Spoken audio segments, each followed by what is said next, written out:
Salve concurseiros e concurseiras de plantão. Galera, respondendo a uma questão que publicamos lá no nosso canal no Instagram, compartilhamos com vocês uma reportagem noticiada pelo jornal aqui do Estado do Espírito Santo, em que uma mulher utiliza sonífero na bebida de um empresário e logo em seguida subtrai os seus bens. Por que eu compartilhei essa reportagem com vocês? Porque o título da matéria trouxe da seguinte forma: empresário cai no golpe do sonífero e tem o seu carro e objetos furtados. Quando ele utiliza a palavra furtado, leva muitas pessoas a entenderem que a mulher ali, no caso concreto, teria praticado o crime de furto, mas na realidade ela praticou o crime de roubo, como bem responderam aí os nossos seguidores que estão de parabéns. Galera, muitas pessoas, quando vão fazer a diferenciação do crime de furto com o crime de roubo, eles resumem da seguinte forma: olha, no furto não há emprego de violência, no roubo há emprego de violência. Bom, isso está correto, mas você tem que ter cuidado para não limitar o seu entendimento sobre a violência, somente a violência própria. Que é isso, Marcelo? Olha, quando você fala uso de violência, geralmente você leva a entender que seria uma grave ameaça, que é a coação psicológica, ou uma violência física, que é a violência à pessoa, que é a ação direcionada ao corpo da vítima. Bom, esses dois casos são violência própria. Só que existe um terceiro modus operandi de praticar o crime de roubo, que é você utilizar ou qualquer outro meio para reduzir a vítima à impossibilidade de resistência, para depois você subtrair a coisa alheia móvel para si ou para outrem. Nesse caso, a doutrina denomina esse terceiro modus operandi como violência imprópria ou violência por equiparação. Então vamos lá no artigo 155, por exemplo. Abre o seu Código Penal, vá no artigo 155 do Código Penal, vai estar escrito da seguinte forma: subtrair para si ou para outro em coisa alheia móvel, ponto, beleza? Então esse é o crime de furto. Se você comparar com o crime de roubo, artigo 157 do Código Penal, você vai ver que o legislador pegou o crime de furto, a tipificação, né, o texto ali do que tipifica o crime de furto, e acrescentou 3 modus operandi. Ele pegou aqui, ó, subtrair para si ou para outro, subtrair coisa alheia móvel para si ou para outro mediante grave ameaça, que é a coação psicológica, violência à pessoa, que é a violência física, nesses dois casos violência própria, ou depois de havê-la, por qualquer meio, reduzido à impossibilidade de resistência. Então, nesse terceiro caso aqui, é o crime de roubo próprio com violência imprópria, beleza? Então, eu quero te destacar aqui um ponto que foi trazido aí no comentário do nosso querido aí, Dr. Marcos, que comentou muito bem lá no nosso Instagram. Ele fala o seguinte: olha, você reduzir a vítima à impossibilidade de resistência tem que ser a partir de uma ação do sujeito ativo do crime, ou seja, o criminoso que reduz a vítima à impossibilidade de resistência. A maioria da doutrina entende que não configura roubo quando a própria vítima se coloca na condição de impossibilitada de resistência. Vou te dar um exemplo. Se você passa pela rua, tem ali uma pessoa embriagada, deitada na rua, com a carteira ali no bolso, a pessoa está em sono profundo, você vai lá e subtrai a carteira da pessoa.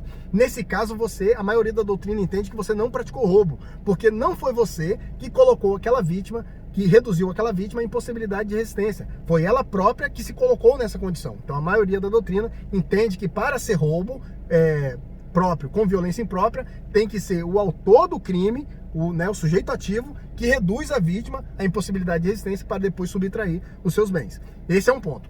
O outro ponto que eu quero que você não esqueça. Vamos lá. Nós estamos tratando aqui no caso do caso concreto da mulher que praticou o crime de roubo próprio com violência imprópria.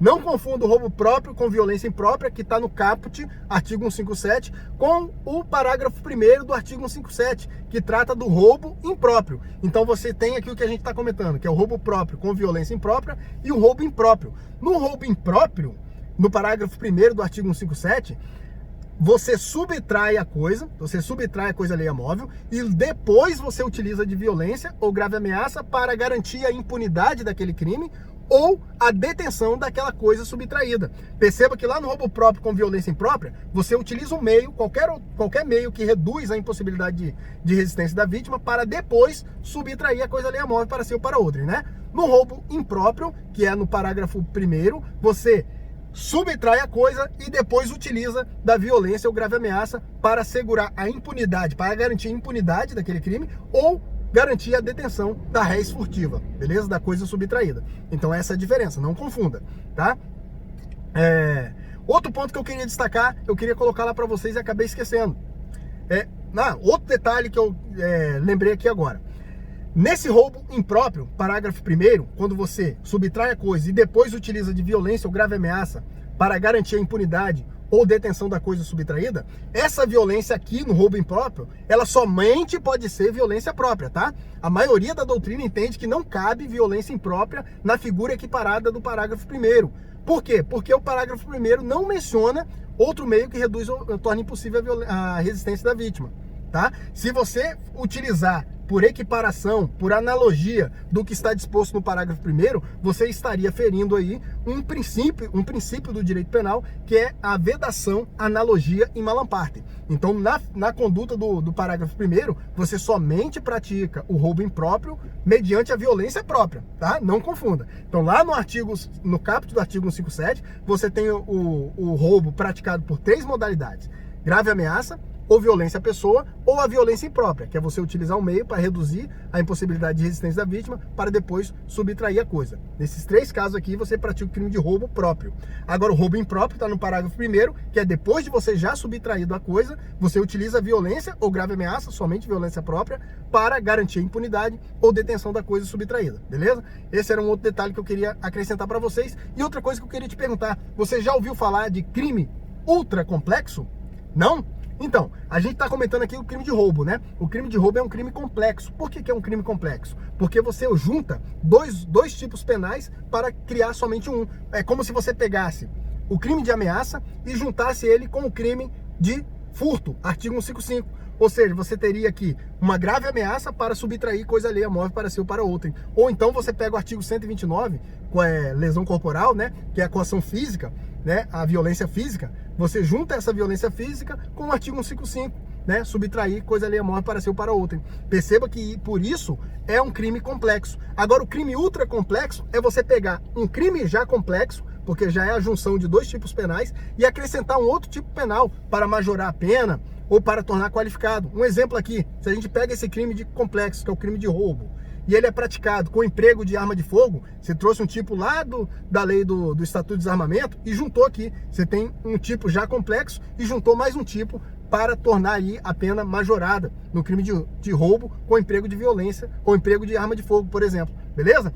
Tamo junto, galera. Continuem firmes aí no estudo.